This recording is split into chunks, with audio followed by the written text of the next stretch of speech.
Faut-il investir dans Euronext? C'est la question à laquelle on va répondre dans cette vidéo. Pensez à vous abonner à la chaîne et activer la cloche si ce n'est pas déjà fait. On commence tout de suite avec le cours d'action Euronext. C'est très simple, on est au plus haut absolu. Depuis, on va dire, le point bas de 2016, on a bien monté, hein, on a fait presque un x7, allez, un x7 quasiment. Donc, pas mal, hein. La croissance du chiffre d'affaires. On est sur une croissance médiane de 9,8%, ce qui est tout à fait correct, avec une dernière publication à 10,3%. Est-ce qu'on a le dernier trimestre qui est disponible? On l'a. Donc si on se met en glissement annuel, on est sur les 12 derniers mois glissants à 11,9%, hein. Donc en plus, la croissance réaccélère un petit peu depuis fin 2023. C'est excellent. À noter que c'est une entreprise qui consolide les parts de marché en Europe, surtout, hein. On a fait 5,3 milliards d'acquisitions sur un market cap de 15 milliards, hein, donc ça fait un bon tiers quand même. Donc cette croissance, c'est un mélange de croissance organique et de croissance externe, hein, faut le garder en tête. Donc l'entreprise, c'est aussi une entreprise qui fait de la fusion-acquisition. Excellent. On continue avec les taux de marge. Donc la marge brute, bah, c'est très simple, il y a pas de coût des biens vendus, hein, cost of goods sold. Donc hop, on va directement en taux de marge d'EBITDA, on est au plus haut absolu, excellent. Dézoomons un petit peu, non mais c'est coté que depuis, ouais, bon. Donc en fait, c'est ça, on est au plus haut absolu. 58% de taux de marge d'EBITDA, excellent, on dégage l'efficience opérationnelle, enfin, rien à dire, les opérations sont gérées très, très bien. Le taux de marge net, lui, il est un peu différent. Là, j'imagine qu'on a, de l'exceptionnel, hein. On peut regarder d'ailleurs sur les free cash flow. Qu'est-ce qui s'est passé? Oui, c'est ça, hein, ça se convertit pas en free cash flow ici, donc ça doit être une session. On peut les regarder, il faut aller regarder dans les publications de l'époque, hein, pour savoir de quoi il s'agit. En tout cas, en taux de marge nette, ici, alors on ne suit pas la progression de ces derniers trimestres, mais il y a peut-être des charges d'intérêt qui sont élevées, hein, vu qu'ils ont fait des acquisitions.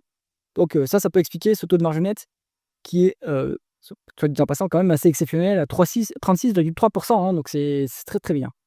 Très, très bien. On continue avec la conversion des bénéfices nets en free cash flow. Free cash flow plus élevé que les bénéfices nets. Pourquoi? Est-ce qu'on a arrêté de dépenser en capital? Oui. On a arrêté de faire des dépenses en capital depuis, en cumulé depuis 2019 par rapport aux dépréciations amortissements. Ça veut dire donc que, alors, deux choses. Soit on arrête d'investir et la croissance organique va s'arrêter, soit on a changé de business model et on n'a plus besoin d'autant de dépenses en capital qu'avant.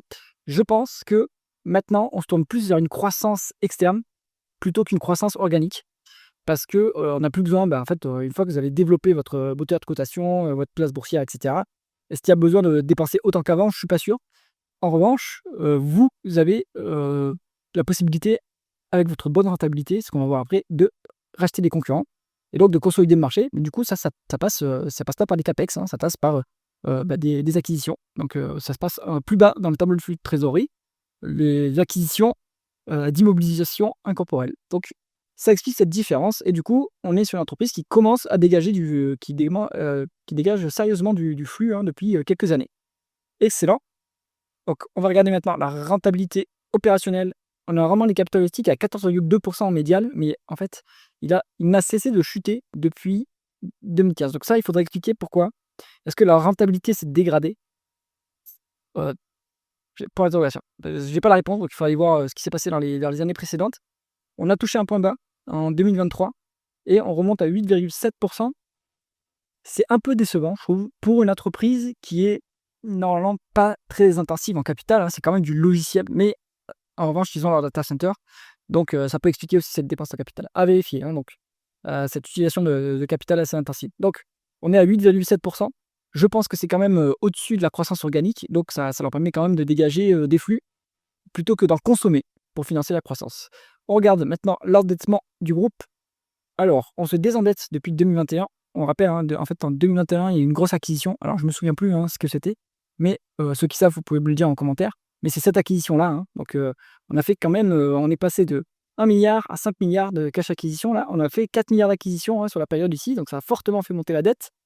Donc, voilà, on est sur un dossier qui était endetté, mais maintenant, ça baisse tranquillement puisqu'on est rentable et qu'on n'a plus besoin de consommer autant de flux qu'avant, donc ça peut servir pour rembourser la dette.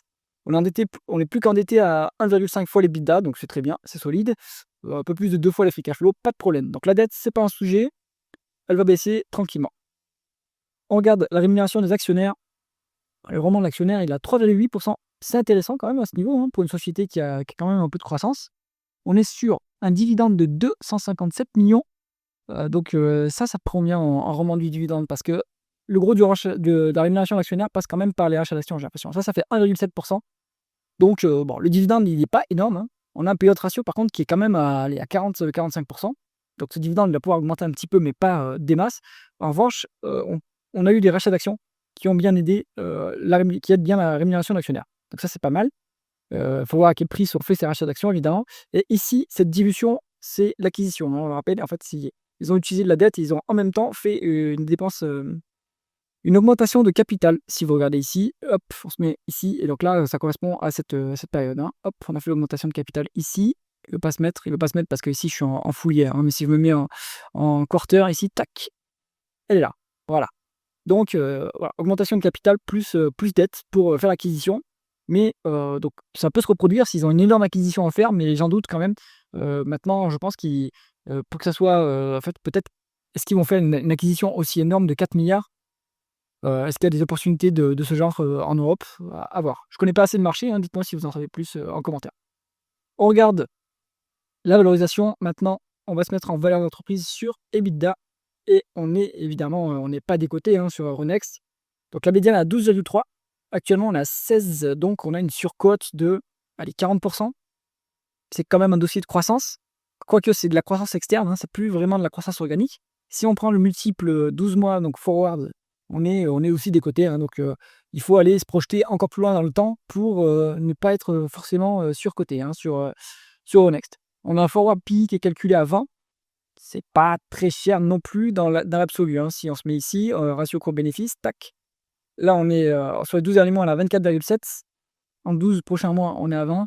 Bon, ça va. C'est pas, non plus hyper cher pour une entreprise qui a de la croissance et qui est qualitative et qui commence à dégager, sérieusement du flux. J'espère que cette vidéo vous a intéressé. Si c'est le cas, mettez un pouce vers le haut et pensez à vous abonner à la chaîne. À bientôt.